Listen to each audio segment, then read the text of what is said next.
Welcome back students. तो हम बात करते हैं आज एक नए टॉपिक के बारे में। उस टॉपिक का नाम है गति के नियम, लॉ ऑफ मोशन। मतलब गति के नियम।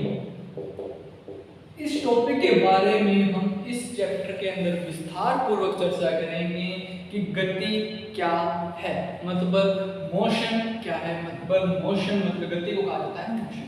ठीक है, इस चैप्टर के बारे में हम विस्तार पूर्वक चर्चा करेंगे। इस टॉपिक में क्या क्या बातें हम सीखेंगे, क्या नहीं सीखेंगे, इसमें हम ये बात करेंगे किस प्रकार से गति होती है, किस प्रकार से वह आगे जाती है। ठीक है, इस बारे में हम विस्तार पूर्वक चैप्टर में चर्चा करेंगे। तो लास्ट चैप्टर में लास्ट वीडियो बनाई थी, उसमें हमने किस पर टॉपिक के बारे में बात की थी, प्रोजेक्टाइल मोशन।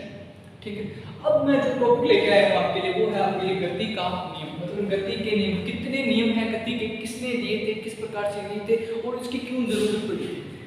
ठीक है, इसके बारे में हम इस टॉपिक में विस्तार पूर्वक चर्चा करेंगे।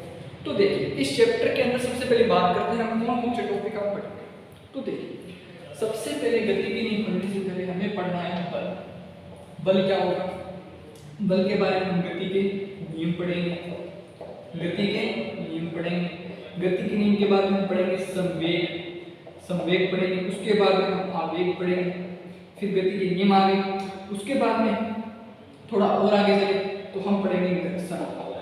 घर्षण के बाद में हम पढ़ेंगे वृत्तीय गति, वृत्तीय गति, वृत्तीय वृत्तीय गति के बाद पढ़ेंगे हम अभिकेंद्रीय, अभिकेंद्रीय,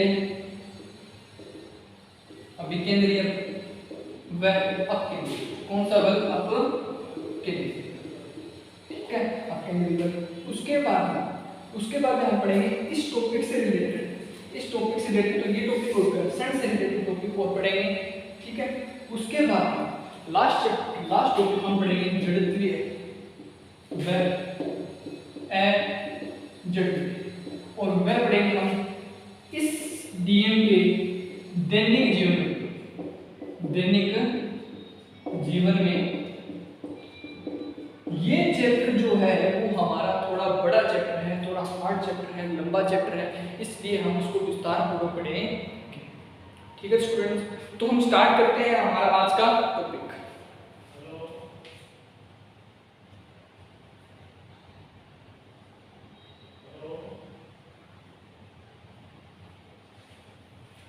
स्टार्ट करते हैं हमारा आज का हम टॉपिक। तो देखिए, अब हम बात करते हैं सीधे हमारे टॉपिक के ऊपर।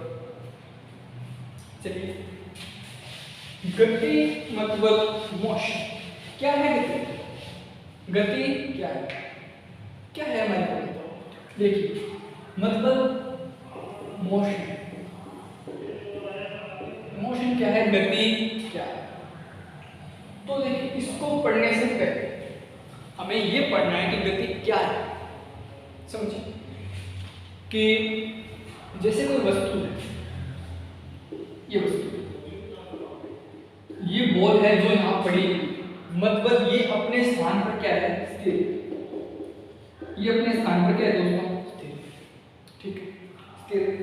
अब ये जो बॉल है वो क्या करती है, अपने स्थान पर स्थिर पड़ी हुई, तो मतलब ये यहाँ क्या रहेगी, स्थिर ही रहेगी।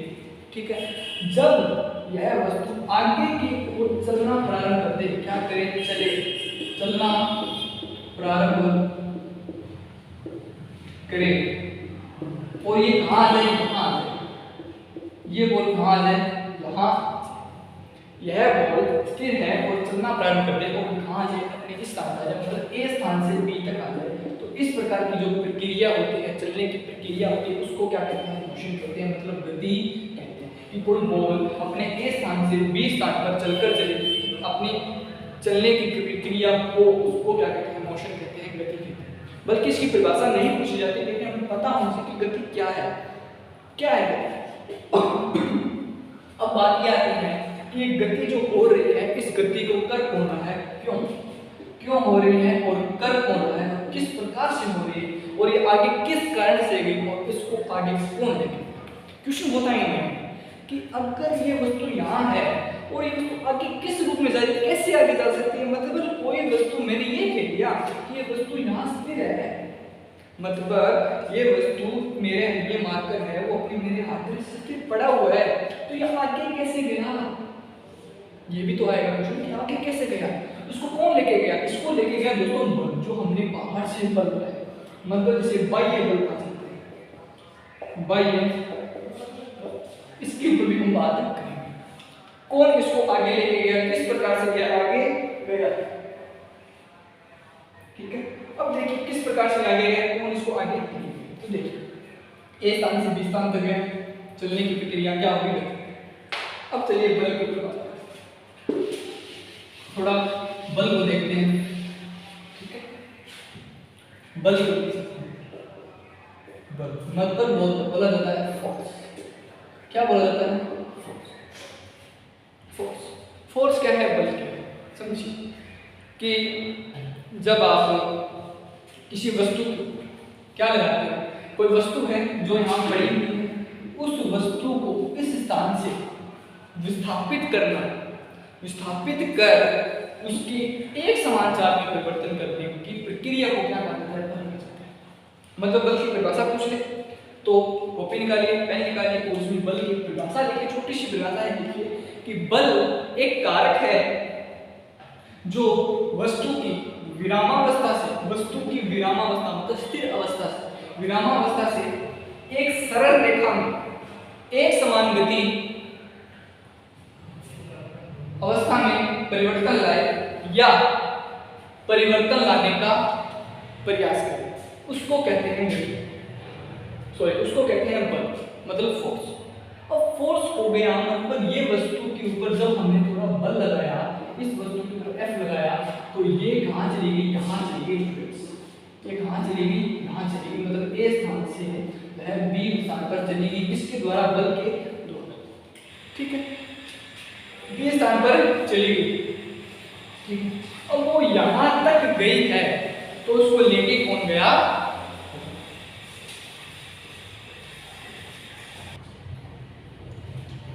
अब देखिए बल लगाया, उसने A से कहाँ चली गई दोस्तों? B पर चली गई, ठीक है।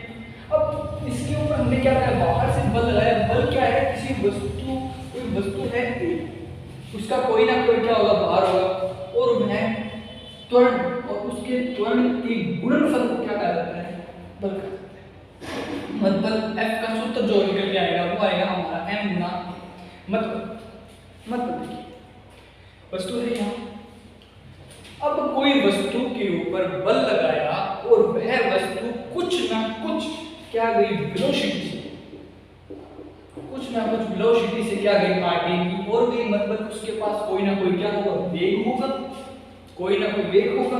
मतलब कहने की बात यह है कि इस वस्तु के पास जब हमने बल लगाया, बल लगाते हैं तो उसके वेग में भी क्या होता है? परिवर्तन होता है, और उसके त्वरण में भी परिवर्तन हुआ है। ये देखिए वस्तु आगे की हुई विवेक से। अब देखिए परिवर्तन किस प्रकार से, मतलब टाइम के साथ इसमें परिवर्तन हो रहा है। कैसे हो रहा है? इसके ऊपर में पीछे पर क्या लग रहा है? घर्षण बल भी क्या लग रहा है? घर्षण लग रहा है, फ्रिक्शन लग रहा है। और घर्षण क्या है? घर्षण एक प्रकार का प्रतिरोधक बल है, एक प्रकार का प्रतिरोधक बल है जो वस्तु की गति में परिवर्तन करता है या गति में परिवर्तन करने का प्रयास करता है या किसी वस्तु की गति को रोक देता है, वो घर्षण होता है। मतलब घर्षण को समझिए, एक टॉपिक आएगा घर्षण के ऊपर बात करेंगे, लेकिन थोड़ा समझिए ये हाथ है, इस हाथ के ऊपर मैं दूसरे हाथ को रगड़ रहा हूँ, तो मैंने कुछ बल लगाया तो मेरे हाथ को रोक रहा है, वो कौन रोक रहा है? घर्षण रोक रहा है। या कोई बॉल है जो इस यहाँ से, कोई बॉल है जो यहाँ वो चल रही है, चलते चलते आपने उसके ऊपर 10 की स्पीड से मतलब 10 क्या है यहाँ पर? वेलोसिटी 10 की स्पीड से, मतलब मीटर पर सेकंड की स्पीड से आपने किसी बॉल को फेंका है और वो बॉल यहाँ जाकर रुक जाती है, इसको रोक रहा कौन है? उसके ऊपर बल रोक रहा है। मेरे आपने यहाँ से F बल लगाया और विपरीत दिशा में फ्रिक्शन लगा, मतलब घर्षण लगा, मतलब F इस दिशा में, फ्रिक्शन इस दिशा में, तो बॉल रुक जाती है। देखिए ऐसे ऐसे चलेगा, ऐसे चलेगा, ऐसे रुक जाता है, ऐसे चला यहाँ आके रुक जाता है, मतलब ये होता है घर्षण, ठीक है। हम गाते हैं, देखिए टाइम के साथ केस में परिवर्तन हो रहा है, वेग में परिवर्तन हो रहा है। मतलब यहाँ पर 10 था, फिर 8 था, 7 था, 6 था, 5 था, 4 था, 3 2 1 0 0 पे आकर रुक गया। मतलब 0 कब हुआ, कैसे हुआ, उसको कौन रोक रहा है, घर्षण रोक रहा है, तो इसके कारण इसमें परिवर्तन है। इसमें कितना घर्षण के कारण परिवर्तन हुआ, मतलब टाइम के साथ वेग में क्या हो रहा है, परिवर्तन हो रहा है, वेग में परिवर्तन हो रहा है। मतलब F बराबर क्या होता है, वेग में परिवर्तन, मतलब वेग में, यहां देखिए वेग में क्या हो रहा है, परिवर्तन, वेग में परिवर्तन हो रहा है, किसके साथ हो रहा है, टाइम के साथ, मैंने कहा था समय के साथ परिवर्तन हो रहा है। और इसको हम क्या बोलते हैं, त्वरण बोलते हैं। क्या बोलते हैं, त्वरण बोलते हैं। तो इसको ए लिख सकते हैं, इस पूरी प्रक्रिया को हम क्या लिख सकते हैं दोस्तों, ए लिख सकते हैं, ए लिख सकते हैं। तो यहां देखिए F बराबर और ए आ गया, और अब देखिए ए के साथ कौन सी वस्तु में परिवर्तन हो रहा है, कौन सी वस्तु में परिवर्तन हो रहा है, मतलब वस्तु वही है लेकिन कौन वस्तु में परिवर्तन कर रहा है, द्रव्यमान, मतलब कोई वस्तु रखी आपने m द्रव्यमान की, उसमें ही क्या परिवर्तन उसमें नहीं हो रहा, परिवर्तन उसी स्पीड में हो रहा है, ठीक है। लेकिन वस्तु तो आगे जा रही है, वस्तु भी आगे जा रही है, उसके वेग में भी परिवर्तन हो रहा है, टाइम के रिस्पेक्ट इन दोनों का गुणनफल क्या कहलाता है, बल कहलाता है। और इसको याद करने का F बराबर फादर बराबर माँ, पिता बराबर माता, मतलब F बराबर m के, ठीक है स्टूडेंट्स, ये लिखिए। बल में आपने परिभाषा लिखनी थी, उसके बाद में सूत्र लिख लीजिए F बराबर m। एक और लिख लीजिए, हिंदी में लिखना चाहो, बल बराबर द्रव्यमान गुणा, इतनी चीज लिख लीजिए, कितनी चीज आप साइड में, इसके आगे और ये मैं क्लियर कर रहा हूं आपको समझ में आ। अब एक चीज आती है कि एक समान वेग, मतलब कांस्टेंट वेलोसिटी, एक नाम आता है कांस्टेंट वेलोसिटी। कौन सी velocity, constant velocity. Constant velocity क्या होती है, कांस्टेंट वेलोसिटी,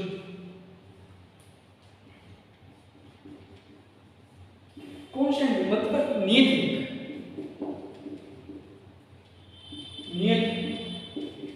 मतलब कोई वस्तु है जो अपनी समान चाल से चल रही है, रुक नहीं रही है, वह क्या होती है, नियत वेग होता है। मतलब कोई व्यक्ति इस सड़क पर अपनी 10 की स्पीड से ए बिंदु पर, बी बिंदु, सी बिंदु, डी बिंदु, यहाँ से 0 पॉइंट से ए बिंदु पर 10 की स्पीड से गया, ए से बी तक 10 की स्पीड से गया, यहाँ पर 10 की स्पीड, यहाँ से, मतलब प्रत्येक स्थिति पर ओ ए में, ए बी में, बी सी में और सी डी में समान स्पीड से चल रहा है, उसको क्या कहते हैं, उसको क्या कहते हैं, नियत वेग, ठीक है। छोटी सी बात, चलिए आगे बढ़ते हैं। कॉन्स्टेंट आपको समझ में आ गया होगा। अब देखिए थोड़ा F बराबर, अब इसका मात्रक निकालते हैं, मात्रक मतलब यूनिट देखिए,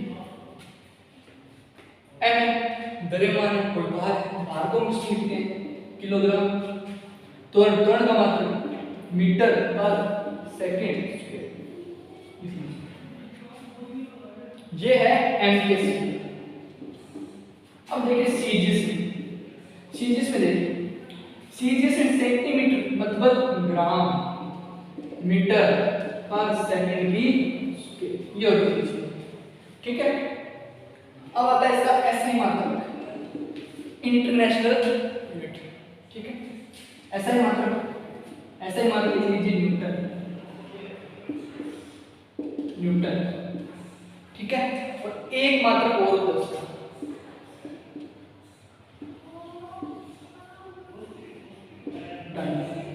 डाइन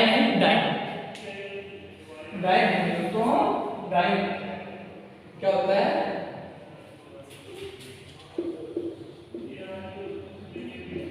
ये वाला, इतनी चीज को नोट कीजिए। उसके बाद हम इसकी बीमा भी देख लीजिए, साथ में बीमा भी देख लीजिए, बीमा क्या होता है, ठीक है। बीमा देखिए m का मतलब द्रव्यमान है उसके पास है ना। अब त्वरण निकाल, त्वरण क्या है, वेग में परिवर्तन। टाइम के साथ मतबल यहाँ टी लिख सकते हैं, मतबल v t की 1 होता है। वेग का वेग क्या होता है? दूरी में परिवर्तन, दूरी में परिवर्तन, दूरी में परिवर्तन। मतबल l t माइनस में, अब देखिए इसमें परिवर्तन मतलब माइनस, v यहाँ t माइनस हो गया, v है वेग में परिवर्तन मतलब l t हो गया -1 और यहाँ पर माइनस कितना आ गया m -1, m आ गया 1 l 1 t की माइनस में, ठीक है इस प्रकार से क्लियर नोट।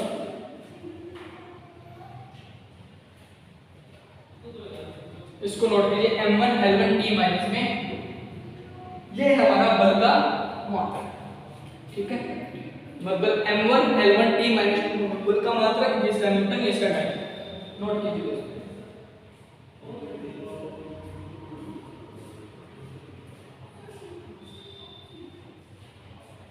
ठीक है ये दो चीजों की आप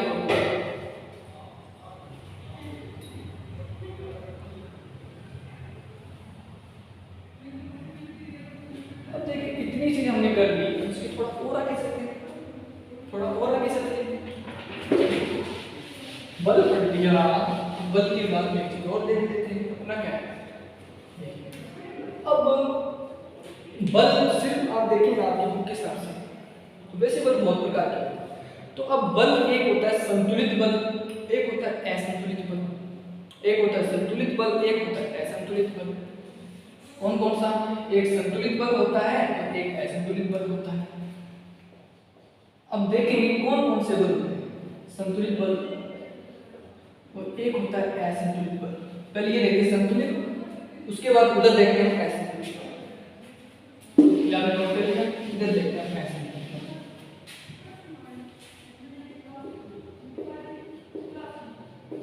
असंतुलित।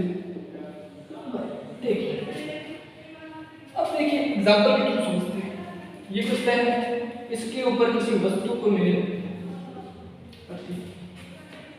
अब इस वस्तु के ऊपर दोनों तरफ से क्या लग रहा है बल, इधर भी एक बल लग रहा है, इधर भी एक बल लगा, इधर भी बल लगा, इधर से एक बल लगा, दो बल लगा, इधर एक बल लगा, इधर से एक बल लगा। तो अब मैंने यहाँ पर दो बल लगाए, मैंने यहाँ पर दो बल लगाए स्टूडेंट्स। कौन से? इधर देखो, इधर भी एक बल लगा, इधर भी। मान लिया ये बल 5 न्यूटन है, 5 का मात्रक, सॉरी 5 और एक बल का मात्रक न्यूटन, इधर से 5 न्यूटन। अब देखिए इधर 5 न्यूटन, इधर 5 न्यूटन, दो बल लगे, ठीक। अब इधर से F1 बल लगा 5 न्यूटन का, इधर से F2 न्यूटन, F2 बल लगा 5 न्यूटन का, मतलब इन दोनों का जो औसत देखा जाए, योग देखा जाता है, मतलब F क्या देखा जाता है, नेट देखा जाता है, वो निकलता है 6। मतलब जब किसी वस्तु पर इधर से एक बल लगा, उधर से एक बल लगा, दोनों बल समान लग रहे हैं और वस्तु की अवस्था में कोई परिवर्तन नहीं आ रहा, मतलब अवस्था में कोई परिवर्तन नहीं हो रहा, तो उसे क्या कहते हैं? संतुलित बल। क्या कहते हैं उसे? संतुलित बल। मतलब वस्तु की अवस्था में कोई परिवर्तन नहीं हो रहा, वस्तु की अवस्था में कोई परिवर्तन नहीं हो रहा, पर अगर इधर से 5 मीटर बल लगे, इधर से 5 मीटर बल लगे, तो दोनों का जो रेट 0 आ रहा है, मतलब वस्तु हिल ही नहीं रही, मतलब वस्तु यहाँ A पर है तो वह A पर है, दूसरी टाइम पर A पर, तीसरी टाइम उसी बिंदु पर, चौथी टाइम पर उसी बिंदु पर ही रहेगी। उसकी अवस्था का मतलब ये यहाँ पर हिल नहीं रही। जैसे अगर किसी कोई व्यक्ति ये क्या है, इसके पास एक वस्तु रखी हुई है, ठीक है, इधर से एक लड़का 10 का बल लगाता है, इधर से एक लड़का इसके ऊपर बोर्ड के ऊपर 10 का बल लगाता है, मतलब ये वस्तु ना इधर जा रही ना इधर जा रही, बीच में रहती है, तो मतलब इसमें अवस्था में कोई परिवर्तन नहीं होता। अगर अवस्था में इतना सा भी परिवर्तन आ जाता है तो हम ये कहते हैं कि इसकी अवस्था में परिवर्तन आ गया, पढ़ेंगे इसको समझिए। संतुलित बल में उसकी अवस्था में कोई परिवर्तन है, अवस्था में कोई परिवर्तन नहीं, मतलब नेट कितना आ गया 0। ठीक है। अब चलिए इसके ऊपर ऐसा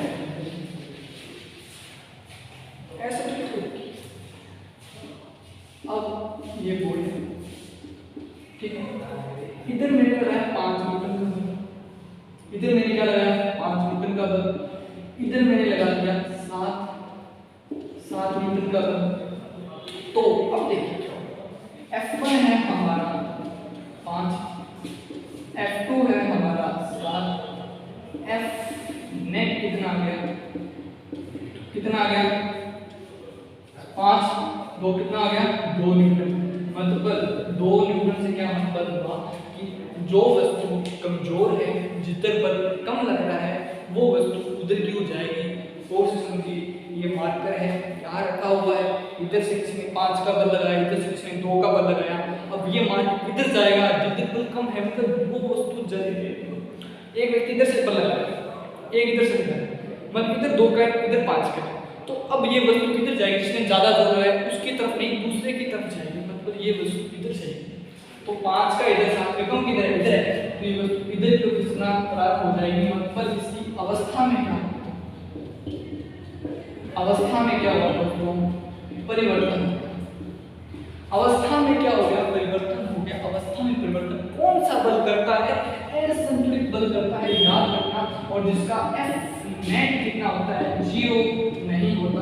ये बात आपको याद रखनी है, बड़ी आपसे नोट कीजिए, बड़ी याद कीजिए। F नेट 0 नहीं होता, वो है असंतुलित।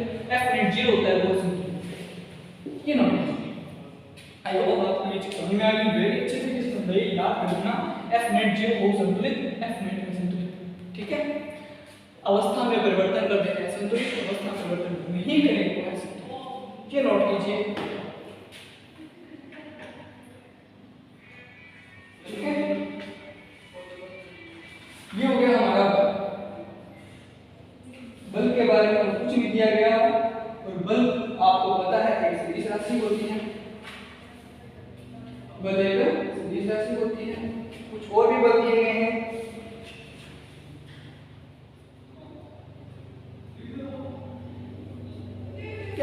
इतनी चीजें आपको बल में याद रखनी। अब देखिए बल हमने पढ़ लिया, तो बल हमने याद रख लिया, तो अब क्या है कि कोई वस्तु होगी। अब हम गति के नियम पढ़ेंगे, हमारी जो नेक्स्ट वीडियो हम बनाएंगे, नेक्स्ट वीडियो में लेके आऊंगा, तो उसके अंदर हम बात करेंगे गति के नियम। और गति के नियम तभी समझ में आएगा। गति के कितने नियम है दोस्तों, 3 नियम है, आपको बस याद रखना है। मैं आपको बताऊंगा, अच्छे तरीके से समझाऊंगा कैसे है। आप कह दोगे हाँ इसमें गति का नियम लग रहा है, ठीक है।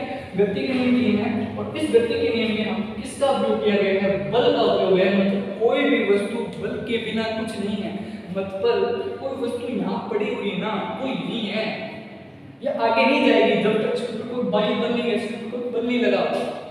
बल कब लगा, मतलब वस्तु गति कब करेगी, जब उसको बल होगा। अगर हमें बल कोई नहीं पड़ा तो गति को कैसे समझा सकते हैं, ठीक है। और गति को समझाने के बाद एक नियम और आता है छोटा सा, गैलीलियो का नियम। इसे गैलीलियो का नियम कहते हैं, गैलीलियो का नियम भी कहते हैं, ठीक है। इसे दो नियम कहते हैं, गैलीलियो का नियम भी, ठीक है स्टूडेंट्स। ये हम पढ़ेंगे हमारे नेक्स्ट वीडियो में। गैलीलियो ने किस प्रकार से वो नियम दिया था, उसने जैसे वो नियम दिया था उस नियम के हिसाब से गति के नियम दे दिए थे। न्यूटन बाबा ने गति के 3 नियमों को समझा दिया, सिर्फ एक नियम से। इस नियम से पहला नियम सिद्ध होता है, हम बात करेंगे कितनी चीजें। एक प्रयोग समझाएंगे आपको सर, इस वाला प्रयोग समझाएंगे, बड़ा ही अच्छा एग्जांपल है। यहाँ से बॉल को छोड़ेंगे, वहां तक जाएगी, फिर हम देखेंगे अनंत तक जाएगी, ऐसी बात करेंगे। उस नियम से ही गति का प्रथम नियम समझ में आ जाएगा। और प्रथम नियम आने के बाद, और इस नियम से F बराबर ma हम किसको निकालेंगे, गति के द्वितीय नियम को निकालेंगे। और प्रथम नियम से हम किसको निकाल देंगे, गति के तृतीय नियम को समझा देंगे। और द्वितीय नियम से गति के तृतीय नियम को समझा देंगे। क्लियर स्टूडेंट्स, आई होप आज की वीडियो में आपको थोड़ा इंटरेस्ट आया होगा। हमने बल को समझा दिया, गति को समझा दिया। उसके बाद हम कल बात करेंगे हमारे नेक्स्ट वीडियो में किस टॉपिक के बारे में, गति के नियम के बारे में। तब तक के दोस्तों थैंक यू सो मच। हमारी वीडियो को लाइक कीजिए, सब्सक्राइब कीजिए और अपने दोस्तों के साथ शेयर कीजिए। Thank you so much.